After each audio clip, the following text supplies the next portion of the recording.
Hello everybody, this is Ramya. రౌద్ర రూపాయ నమః ఆ మూవీ గురించి మాట్లాడడానికి హీరో హీరోయిన్ మనతో ఉన్నారు అండ్ అలాగే ప్రొడ్యూసర్ మనతో ఉన్నారు. వాళ్ళతో మాట్లాడదాం. హలో అండి. హాయ్. సో ప్రొడ్యూసర్గా ఒక చాలా స్ట్రగుల్స్ ఫేస్ చేసి తర్వాత ఒక సినిమా అవుట్పుట్ రిలీజ్కి రెడీ అయిందంటే ఆ కష్టాలు ఏంటో మీకే తెలుసు. సినిమా స్టార్టింగ్ అప్పటి నుంచి ఇప్పటిదాకా మీ జర్నీ ఎలా ఉంది? వాస్తవంగా మేము 18 months అయిందండి మేము స్టార్ట్ చేసి. మా చిన్ననాటి మిత్రుల అందరం కలిసి మేము ఒక మంచి ఫిలిం తీద్దామని అనుకున్నాం. అంతలే మా పాలిక్ గారు, మా డైరెక్టర్ గారు కథ చెప్పారు. వాళ్ళకు ఎట్లన్నా నచ్చుతుంది అని నేను వాళ్ళని పిలిపించి వినిపించిన. అందరం కలిసి ఓకే అనుకున్నాం, స్టార్ట్ చేసినాం. 3 months 4 months తర్వాత కొన్ని అనివార్య కారణాల వల్ల వాళ్ళు సైడ్ అయిపోయింది. మా పార్ట్నర్స్ మొత్తం భారం అంతా నా మీదే పడ్డది. అయినా కూడా మనం పేరు నాది ఉంది కాబట్టి నేను ముందు పోవాల్సిందే కదా. మేము కిందికో మీదికో అటు ఇటు చేసి ఒక పాలిక్తో సంప్రదించి, అన్న ఇది స్టోరీ బాగుంది కదా, ఖచ్చితంగా మనమైతే ఇట్లన్నా బయటగా పడవచ్చు అది ఇది అన్న తర్వాత కొన్ని రిస్కులు చేసి మొత్తానికి సినిమా అయితే రిలీజ్కు ప్లాన్ చేసినాం మేడం. ఓకే. సో మోహన, మీరు చూసారా ప్రొడ్యూసర్ కష్టాలు ఏంటో? యాజ్ అన్ యాక్టర్గా ప్రొడ్యూసర్ బాగుంటేనే ఆర్టిస్టులు బాగుంటారు. సో మనీ అంతా పెట్టేది ఆయనే కాబట్టి రిస్క్ ఆయనకే ఉంటుంది. సో ప్రొడ్యూసర్ కష్టం చూసినప్పుడు, ఆయన హార్డ్ వర్క్ చూసినప్పుడు మీకు ఎలా అనిపించింది? డెఫినెట్గా మూవీకి 100% మా బెస్ట్ ఇచ్చేసి రిటర్న్స్ అంతకన్నా 100% తేవాలి అని మేము ఫీల్ అయ్యి వర్క్ చేసాము. అండ్ అఫ్ కోర్స్ అందరికి తెలిసిన విషయం ఏంటంటే ప్రొడ్యూసర్ వచ్చేసి హెడ్ ఆఫ్ ద యూనిట్ అందరికి తెలుసు. బట్ మేము ఎలా ఫీల్ అయ్యామంటే he is the head of our family. మా ఒక ఫ్యామిలీ లాగా వర్క్ చేసాం మేము. ఒక ఫ్యామిలీ లా ట్రీట్ చేశారు. ఫుడ్ నుండి అన్ని తన ట్రీట్మెంట్ అంతా చాలా బాగుంది. ఓకే. మూవీ ఎలా వచ్చిందంటే మీరు చూసుకొని ఉంటారు కదా డబ్బింగ్కి వెళ్ళినప్పుడు, కానీ డిఐ ఇదంతా ఆర్ఆర్ అంతా అయిన తర్వాత మీకు ఎలా అనిపించింది? ఇప్పుడు ఏదైతే ట్రెండ్ నడుస్తుందో like suspense, crime, thrillers, films, డెఫినెట్గా రౌద్ర రూపాయ నమః వచ్చేసి కాంపిటీషన్ ఇస్తుంది. ఓకే. సో వెంకట్, మీ క్యారెక్టర్ ఎలా ఉంటుంది అండ్ మీరు అసలు ఈ ప్రాజెక్ట్లో ఎలా వచ్చారు, ఎలా జాయిన్ అయ్యారు? ఈ మూవీలో వచ్చేసి నా క్యారెక్టర్ సాఫ్ట్వేర్ ఉంటుంది అండ్ ఆ క్యారెక్టర్ నేమ్ వచ్చేసి అరవింద్. అంటే అరవింద్ అంటే మనకి అమ్మాయికి అబ్బాయికి అంటే ఒక కనెక్షన్తో స్టోరీ మూవ్ అవుతూ ఉంటుంది కదా. దాంతోపాటు ఆమెకి నాకు మధ్యలో ఈ స్టోరీకి ఏం జరిగింది అనేది అది మీరు తప్పకుండా థియేటర్లో చూడాల్సి వస్తుంది. అయితే ఇందులో అంటే నా ఈ సినిమా ప్రయాణం అనేది ఏంటంటే ఫస్ట్ నేను యూట్యూబర్. అంటే చిన్న చిన్న సాంగ్స్ కానీ షార్ట్ ఫిల్మ్స్ కానీ యూట్యూబ్ సాంగ్స్ చేసిన అట్లా ఇంకా వేరే ఒక మూవీకి ట్రై చేస్తున్నా. అందులో మళ్ళా రావుల రమేష్ అన్న గారు మాకు పరిచయం మా బాయ్ ద్వారా. అంటే రమేష్ అన్న కూడా మంచివారు, మాది కూడా మంచివారు. మా డైరెక్టర్ గారు పాలిక్ సార్ గారు కూడా మంచివారు. తర్వాత రమేష్ అన్న మేము పాలిక్ సార్ డిస్కస్ చేసుకున్న తర్వాత సో ఇట్లా మూవీ ఇట్లా ఉంది అంటే మన కొత్త వాళ్ళని ఎందుకు ఎంకరేజ్ చేయకూడదు, అంటే మన ప్రాంతం, మన తెలంగాణ, మన మనుషులు వాళ్ళ కదా అండ్ అన్నట్టు మమ్మల్ని ఎంకరేజ్ చేశారు. దాని ద్వారా సార్ వాళ్ళతో డిస్కస్ చేసిన తర్వాత మనకి ఇందులో అవకాశం ఇచ్చేస్తారు. ఓకే. మోహనాకి మీ ఇద్దరి కెమిస్ట్రీ ఎలా ఉంది? ఏమన్నా మంచి సాంగ్స్ మీ ఇద్దరి మధ్య కెమిస్ట్రీ ఏమన్నా ఉందా? మంచి సీన్స్ ఏమన్నా చేశారా ఏంటి? అంటే అది మీరు థియేటర్ చూడాలి. మీరు చెప్పండి. మీ ఇద్దరు కాంబినేషనే కదా, మీరే కదా పేరు. సాంగ్ కానీ కెమిస్ట్రీ ఇన్ ద సెన్స్ మరీ అలాంటిది ఎక్స్పెక్ట్ చేయొద్దు. ఎందుకంటే రఘు అండ్ పాయల్ ఎవరైతే నా సిస్టర్ రోల్ అండ్ సెకండ్ హీరోగా చేశారో వాళ్ళకి మంచి కెమిస్ట్రీ ఉంది. మాకు ఎలా అంటే ఒక డీసెంట్ అమ్మాయి, ఇంట్లో అరేంజ్ మ్యారేజ్ చూస్తే ఎలా ఉంటుంది కమ్యూనికేషన్ అండ్ వాళ్ళ కెమిస్ట్రీ, అలా ఒక పెళ్లి చూపులు అండ్ దెన్ కాఫీ. కాస్టింగ్ కూడా మీరు ప్రభాకర్ గారు, కాలకే ప్రభాకర్ గారు అండ్ మన తాగుబోతు రమేష్ అందరు మంచి మంచి కాస్టింగ్కి వెళ్ళారు కదా. సో బడ్జెట్ కూడా పెరిగిపోతుంది. సో మీరు వద్దు పెద్ద యాక్టర్లు వద్దు, కొంచెం బడ్జెట్ తక్కువలో పెట్టండి మీ డైరెక్టర్కి మీరు చెప్పలేదా? అట్లేం చెప్పలేదు మేడం. యాక్చువల్గా ఇంకా మేము ఇంకా బ్యాటింగ్ యాక్టర్లను ఇంకా కొత్త వాళ్ళని, పాత వాళ్ళని, ఈ కొత్త వాళ్ళని కాక పాత వాళ్ళని ప్లాన్ చేసుకున్నాం సీనియర్లని. అనుకోకుండా వాళ్ళకి షూటింగ్ బిజీలు ఉండి ఇంకా వాళ్ళు రాలేదు. ఓకే. అట్లా డబ్బుల గురించి ఎప్పుడు మేము కాంప్రమైజ్ కాలేదండి. Music songs already 3 songs release అయ్యాయి కదా, సాంగ్స్ ఎలా వచ్చాయి అండ్ సాంగ్స్ పిక్చరైజేషన్ ఎలా చేశారు? ఈ సినిమాకు స్టోరీ ఎంత బలమో మేడం, మ్యూజిక్ కూడా అంతే బాగా ఉంటుంది. ఓకే. మీకు నచ్చిన సాంగ్ ఏంటి? 3 songs ఆల్రెడీ చూసాం కదా. మీరు చేసిన సాంగ్ ఆబ్వియస్గా ఫేవరెట్ ఉంటుంది, బట్ అది కాకుండా ఓకే. ఎందుకు అంటే ఒక విలన్ కి మీరు చూసారా ఒక సాంగ్ ఇవ్వడం? లేదు. సో మా డైరెక్టర్ గారు ఎలా డిజైన్ చేశారు. అవును, కరెక్ట్.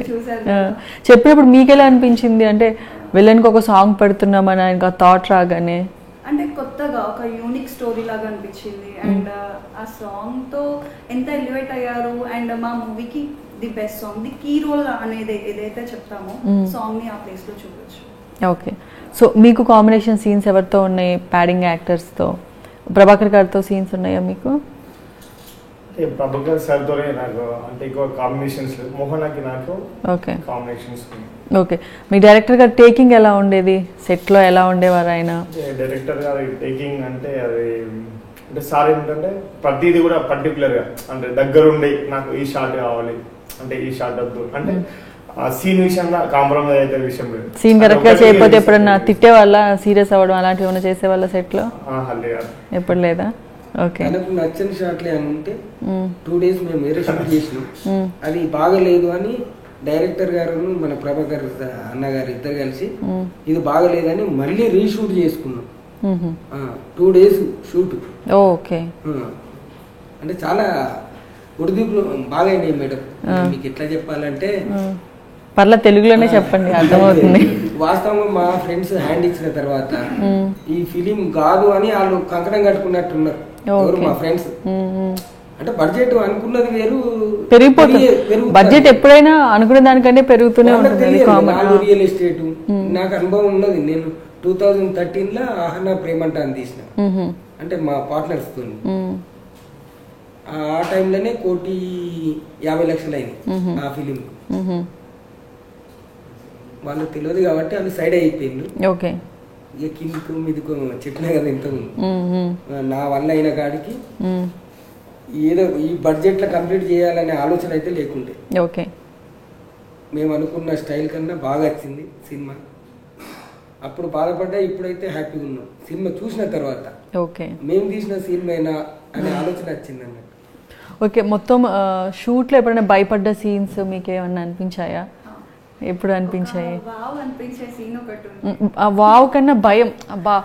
భయం స్క్రీన్ పైన చూసాక వావ్ అంటారు ఎవరైనా. ఓకే. ఎందుకంటే మా డైరెక్టర్ గారు టైం లైన్ ఏదైతే ఉందో పర్ఫెక్ట్ షాట్ అది. ప్రభాకర్ గారు యాక్స్ తో పెట్టేయడానికి వస్తారు. లైక్ అక్కడ నేను హైడ్ అయి ఉంటాను కానీ తెలియదు నేను ఉన్నానని. సో ఎవరైనా ఉంటారని చెప్పేసి ఇలా అంటారు. నేను సేమ్ నెక్స్ట్ సెకండ్ లో నేను హైడ్ అయిపోవాలి. అది జస్ట్ 1 take లో అది షార్ట్ ఓకే అయిపోయింది. యా, అది 2 or 3 takes చేస్తుంటే డెఫినెట్ గా నాకు దెబ్బ తగ్గలేదు.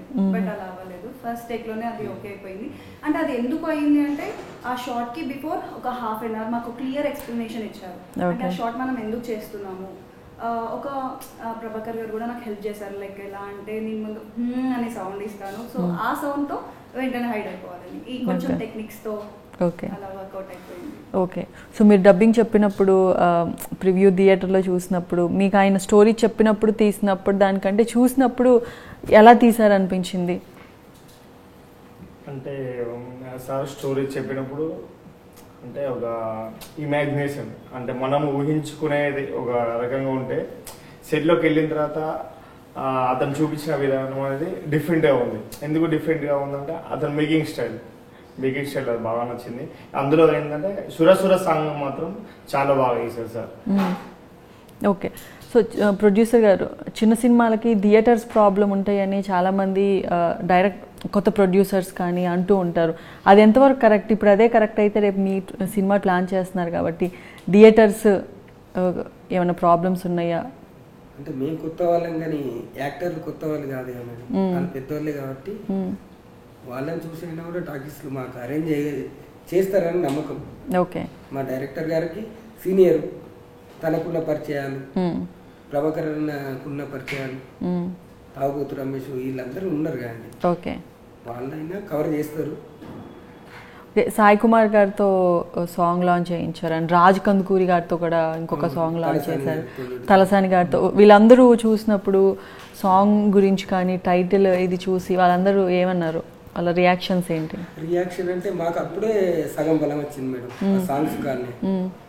వాళ్ళు సాంగ్స్ చూసి అంటే మన సాయి కుమార్ అన్న చాలా బాగా తీసింది ఈ సాంగ్, సినిమా పేరైతే ఇంకా హైలైట్ ఉంది అని డైరెక్టర్ని మమ్మల్ని మెచ్చుకున్నారు. అక్కడ హ్యాపీగా అనిపించింది. ఓకే. మన రాజ్ కందుకూరి ఆ సార్ ఆయన అప్రిషియేట్ చేశారు. తను రిలీజ్ చేసిన సాంగ్ ఉంది కదా మేడం, చూసిండు, మొత్తం చూసిండు, ఒక 1 hour కూర్చోబెట్టిండు. మీరు అంటే ఎన్ని సంవత్సరాలు అయింది అని మా డైరెక్టర్ కూడా అడిగిండు. ఓకే. అంటే ఇంత బాగా చేయడానికి కారణం అంటే కొత్త వాళ్ళతో సాధ్యం కాదు కదా మేడం. కరెక్ట్. టేకింగ్ అవి ఇవన్నీ తనకు అనుభవం ఉన్నది కాబట్టి అవన్నీ అడిగిండు. అంటే బాగా చేసిన వాళ్ళు మమ్మల్ని అయితే మెచ్చుకున్నాడు కాబట్టి మేమైతే హ్యాపీగా ఉన్నాం మేడం ఇప్పటికీ. ఓకే. ఇక్కడ పోయినా కూడా మా సినిమాకు అంటే సినిమా పేరు కానీ సాంగ్స్ కానీ మాకు మంచి పేరు అయితే వచ్చింది. ఓకే. ఆ దేవుడి దయ వల్ల సినిమా కూడా సక్సెస్ అయ్యి అయితే అదే మాకు సంతోషం. ఓకే. సో మూవీకి మామూలుగా ఈవినింగ్ 6-7కి ప్యాకప్ అనేదే లేకుండా కంటిన్యూస్ 24/7 ఇది షూట్ చేశారని వింటే నాకే షాకింగ్గా ఉంది. ఎలా పాసిబుల్ అసలు అది? సో యాక్చువల్లీ మేము పెట్టుకున్న స్కెడ్యూల్ వచ్చేసి 25 days. 25 daysలో 18 days day and night shoots, అంటే 1.5 కవర్ షీట్ డేస్. ఓకే. ఒక రోజు అయితే 22 hours షూట్ చేసాం. ఓకే. మాకు నిద్ర రావట్లేదు అసలు, షూట్ చేసామన్నది కూడా అలసిపోలేదు, ఇంకా ఫుల్ ఎనర్జెటిక్గా చేద్దాం, నెక్స్ట్ షాట్ ఏంటి చేద్దాం అంటే, ఎందుకంటే మాకు స్టోరీ కూడా నరేట్ చేయలేదు. సో ఫుల్లీ ఎక్సైట్మెంట్ అనమాట, అంటే నెక్స్ట్ షాట్ ఏంటి, నెక్స్ట్ ఏం చేస్తాం మేము. సో ఇక్కడ స్టక్ అయి ఉన్నాం, నెక్స్ట్ ఎలా బయటకు వచ్చేస్తాం, అలా వర్క్ చేస్తాం 18 days. అండ్ ఇంకోటి ఏంటంటే నాకు ఓన్లీ సింగిల్ కాస్ట్యూమ్, బట్ దాని డ్యూయల్ పేర్స్ తీసుకొని 18 days నేను అదే సింగిల్ కాస్ట్యూమ్లో కనిపిస్తాను. మూవీ మొత్తం ఒకే కాస్ట్యూమ్, 18 days అదే కాస్ట్యూమ్, 2 pairs యూజ్ చేశారనమాట. అదొకటి నాకు కొంచెం సాడ్ అనిపించింది. సో నెక్స్ట్ ప్రాజెక్ట్లో మంచి మంచి కాస్ట్యూమ్స్ ఇప్పించేస్తారు లేండి. ఓకే. అండ్ లొకేషన్స్ ఎక్కడెక్కడ చేశారు? హైదరాబాద్లో కొన్ని విన్నాము, అండ్ అవుట్డోర్ ఎక్కడ చేశారు? మీరున్నారా అవుట్డోర్ షూట్స్లో? అంటే మేము వెళ్ళింది అవుట్డోర్కి వెళ్ళినాం. అందులో నాది ఉన్న తనది కాంబినేషన్ సాంగ్, తలుపు సాంగ్ అనేది ఉంది, అది మెలోడీ సాంగ్. ఓకే. దానికోసం అని చెప్పేసి సార్ అవుట్డోర్కి తీసుకెళ్ళింది. అక్కడ చిన్న వాటర్ ఫాల్స్ ఎక్కువ ఉంటాయి. ఓకే. అక్కడ బాగుంది. అండ్ మీ డైరెక్టరే కొరియోగ్రాఫరు, ఆయనే డైలాగ్ రైటరు, ఆయనే స్క్రీన్ ప్లే, ఆయనే స్టోరీ, మొత్తం ఆయనే కొరియోగ్రఫీ కూడా ఆయన. ఏ సాంగ్ చేశారు? ఆ 3 songs ఆయనే చేశారా? ఓకే. తన అంటే తను ఈ షూటింగ్ బిజీలు ఉండి తనే ఇవన్నీ చేయలేడు కదా, తనకు ఒక అసిస్టెంట్ ఉన్నాడు, మాస్టర్ తను కూడా. అంటే ఈయన పెద్ద మాస్టర్ కాబట్టి ఆయన చిన్న మాస్టర్, తనని పెట్టుకొని చేయించుడు జరిగింది. మీరు ఒక రకంగా లక్కీ, ఎందుకంటే అన్ని టాలెంట్ ఉన్న డైరెక్టర్ దొరికెళ్ళండి. కొరియోగ్రాఫర్కి సపరేట్ పేమెంట్, కొరియోగ్రాఫర్ అసిస్టెంట్లకు సపరేట్ పేమెంట్, స్క్రీన్ ప్లే రైటర్కి సపరేట్, డైలాగ్, ఇవన్నీ లేకుండా మిమ్మల్ని చాలా బడ్జెట్ తక్కువ చేశాడు కదా, లేదంటే అవన్నీ కలిపి ఎక్కువ తీసుకున్నారా? లేదు మేడం, తను తక్కువ తీసుకున్నాడని ఆ డబ్బులు కూడా ఈ సినిమాకి మేము అరేంజ్ చేసినాం. ఓకే. అంటే ఒక్క యాక్చువల్గా చెప్పాలంటే మేడం, ఒక్క సాంగ్ 15-20 lakhs అయిపోతుంది అనుకున్నాం. 3 days చేసినాం ఒకటే సాంగ్. ఇది సురసురది, అది ఇట్లా చెప్తే అర్థం కాదు మేడం, థియేటర్లో చూస్తే గానీ అర్థం కాదు. ఓకే. కొరియోగ్రఫీ ఎలా ఉంది? ఇప్పుడు మీరు చెప్పిన సాంగ్ మెలోడీ సాంగ్ కాబట్టి దానికి ఎక్కువ స్టెప్స్ కాకుండా కంపోజ్డ్గా చేయాలి, దానికి ఎలా కొరియోగ్రఫీ చేశారు? స్వీట్ అండ్ క్యూట్ గా. ఓకే. చూడడానికి ఒక క్యూట్ కపుల్ ని చూస్తే ఎలా అయితే ఉంటుందో అలా sweet and cute. Okay. So 3 daysలో ఫినిష్ చేసేసారు? 3 days. ఓకే. అండ్ ఈ ఆర్ఆర్ ఎలా వచ్చింది? బ్యాక్గ్రౌండ్ మ్యూజిక్ కానీ స్కోర్ ఎలా వచ్చింది? మెయిన్ స్కోప్ వచ్చేసి ఫిలిం కి ఆర్ఆర్.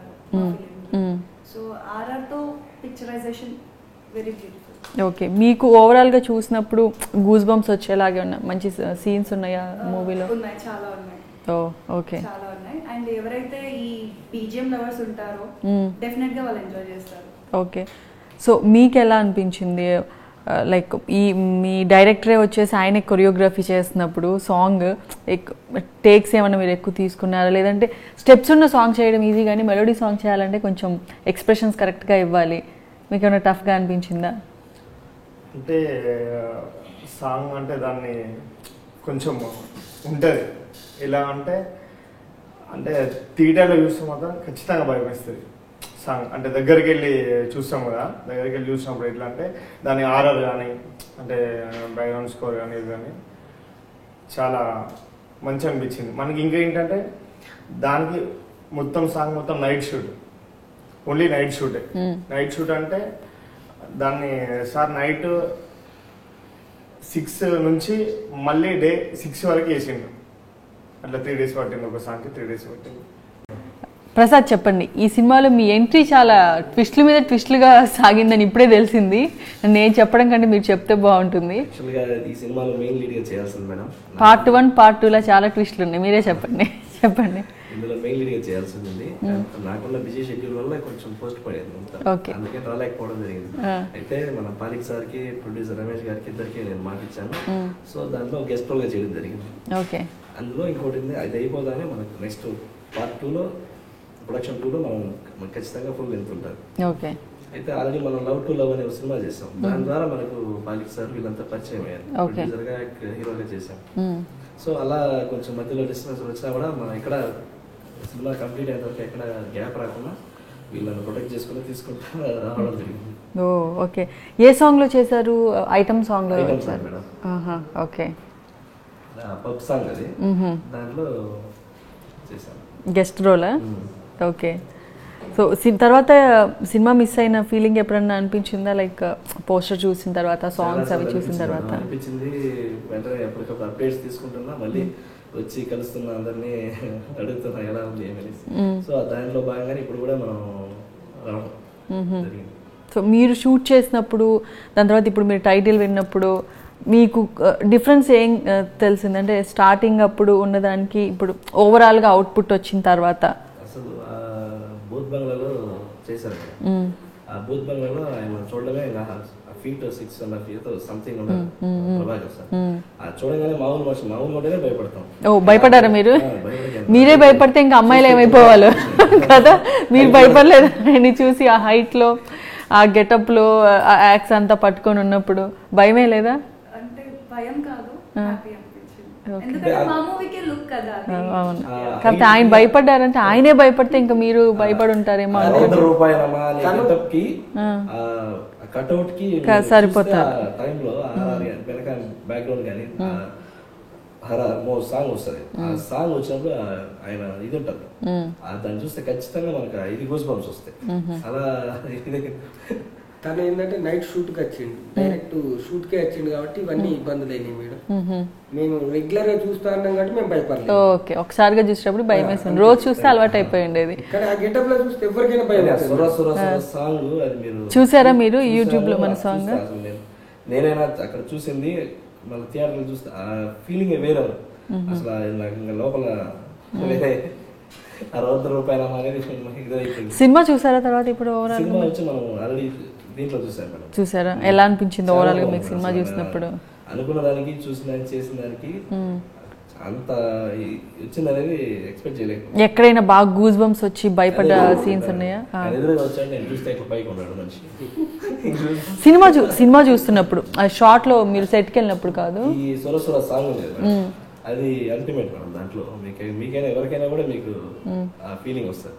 ఓకే, మీ డైరెక్టర్ టేకింగ్ ఎలా అనిపించింది? ఎలా తీసాడు అనిపించింది సినిమా మీరు చూసినప్పుడు? నేను ఇంతకుముందు కూడా సినిమా చేశాను చెప్పాను మేడం. దాంతో కంపేర్ చేస్తే 100-200% చాలా బ్యూటిఫుల్ గా ఉంది. ప్లస్ ఎక్కడ కూడా డిస్టర్బెన్స్ అనేది నేను షూటింగ్ చేసాను, ఎక్కడ కూడా అనిపించలేదు. ప్లస్ కూల్ గా జరిగింది. ఎవరి పర్ఫార్మెన్స్ మీకు బాగా నచ్చింది? మోహనాదా, రఘుదా, వెంకట్దా? చెప్పండి, ఎవరిది నచ్చింది? తీసుకోవడం ఆయన గొప్పతనం. ఆయనది ఓకే, ఓవరాల్ గా ఎవరు నచ్చారు మీకు అందరు పర్ఫార్మెన్స్ లో బాగా? ఆయనది ఓకే, తీసేయండి. ఆయనది కాకుండా మోహన ఎలా చేసింది చెప్పాలి, చెప్పకపోతే తెలియదు కదా. వెంకట్ ఇప్పుడు కలిసి చేసే వాళ్ళకంటే చూసిన వాళ్ళకి, ఇప్పుడు మీరు ఓవరాల్ గా మన ప్రివ్యూ లాంటివి ఏదో చూసుంటారు కదా, మీకు తెలుస్తుంది. అసలు ఆల్రెడీ బ్యూటిఫుల్ యాక్టర్ మేడం, దాంట్లో ఏం చెప్పాల్సిన పని ఎంత చెప్పినా ఊరికే వేరేగా ఉంటుందనేసి చేయడం లేదు. ఓకే, చాలా మంచిగా చేయడం. మీరు చెప్పారు హార్డ్ వర్క్, 22 hours చేయడం అనేది అది గ్రేట్. ఒక ప్యాకప్ టైం లేకుండా 24/7 చేయడం ఏంటి, నేను ఇదే ఫస్ట్ టైం వింటాం. చేశారు, నేను అక్కడే సెట్ లో చూసాను. డే అండ్ నైట్ వర్క్ చేశారు. వాళ్ళు చూస్తే నాకు ఇది అనిపించింది, చేయాలి, వీళ్ళ కష్టపడాలనిపిస్తా ఉంటుంది. షూట్ చేసే టైం చలికాలం మేడం, అదే చెప్పారు అసలు వింటర్ సీజన్ లో నైట్ టైం షూట్. ఒక్కరికి ఎర్త్ వచ్చింది, తనేమో ఊ అని ఊగుతాండి ఒక్క దిక్కు, ఇంకో అతనికి అదే రోజు ఇంకో ఆయన గొడ్డలి దెబ్బ తాకింది. మేము చాలా ఇక ఆ నైట్ కు అసలు ఈ డే అంతా చేసుడు అవసరమా అనిపించింది. నిద్ర కూడా లేదు కదా. అవునవును అవును. తెల్లారితే మా ప్రభాకర్ సార్ వేరే షూట్ ఉంది. ప్రభాకర్ గారు డేట్స్ ఎక్కువ లేవని ఆయన కోసం అడ్జస్ట్ చేసి మీరు అంత సేవ్ చేశారు.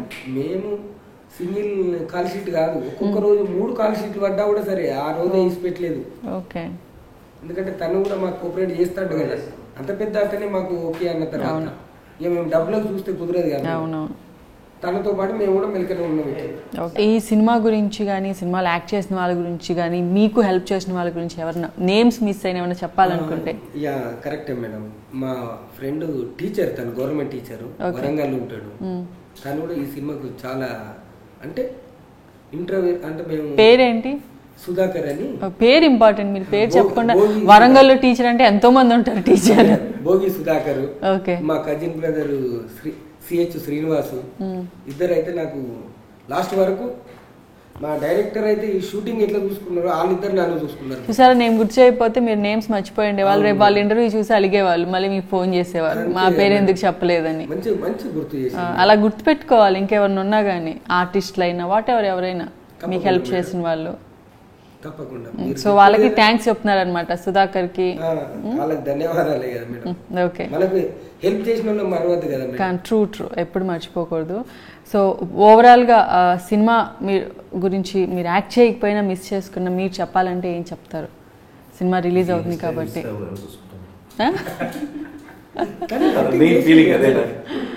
అంటే గెస్ట్ రోల్ అని ఆయన కొంచెం ఫీల్ అవుతున్నారు. సినిమా అంతా చూసిన తర్వాత నేను మిస్ అయ్యానని కళ్ళలో పశ్చాత్తాపం కనపడుతుంది కదా. మోహన, మీరేం చెప్తారు? సినిమా రిలీజ్ అవుతుంది, ఆడియన్స్ కి చూసి ఎంకరేజ్ చేసి మాకు కూడా సపోర్ట్ చేయండి అని చెప్తాను. ప్రొడ్యూసర్ గారు మీరేం చెప్తారు? అందరూ తప్పకుండా ఈ సినిమా చూసి నాకు మంచి విజయాన్ని ఇవ్వాలని, నేను ఇంకా ముందు కూడా 10-15 సినిమాలు తీయాలని వాళ్ళ కోరికలు ఎప్పుడు మా కోరికలు కానీ వాళ్ళ దీవెనలు ఎప్పటికీ ఉండాలని కోరుకుంటున్నాం. All the very best. ప్రొడ్యూసర్గా మీరు ఇంకా మంచి ప్రాజెక్ట్స్ చేయాలి, మీరు మంచి ఆర్టిస్ట్గా కంటిన్యూ అవ్వాలి, మీరు మిస్ చేసుకున్న ఛాన్స్ నెక్స్ట్ ఇంకొక మంచి బ్లాక్ బస్టర్తో మీ ఇంటికి రావాలి. సో ఇది ఈరోజు స్పెషల్ చిట్ చాట్. ఇంకొక ఇంటర్వ్యూలో మళ్ళీ కలుద్దాం. This is Ramya signing off. Madam అవును, మనం ఇంకొక ఇంటర్వ్యూ ప్లాన్ చేశాం కదా సార్, వస్తలేరా? ఓకే ఓకే మేడం, నేను చెప్పుడు మర్చిపోయినా. తను మన ప్రభాకర్ సార్ అక్కడనే షూట్లు ఉన్నాడట. ఎక్కడున్నారు? మన బాజ్పల్లి. తప్పకుండా తనని ఇప్పుడు మనం బాజ్పల్లి ఇంటర్వ్యూ చేయాలి. వెళ్ళాలి మేడం. ఓకే, ఏమనుకోకుండా. షూర్, డెఫినెట్లీ కొద్దిగా కోఆపరేట్ చేయాలి. అలాగే. యాక్టర్ల కోసం ఎక్కడికన్నా వెళ్ళే ప్రొడ్యూసర్ని ఇప్పుడే చూస్తున్నాను. డెఫినెట్గా వెళ్దాము.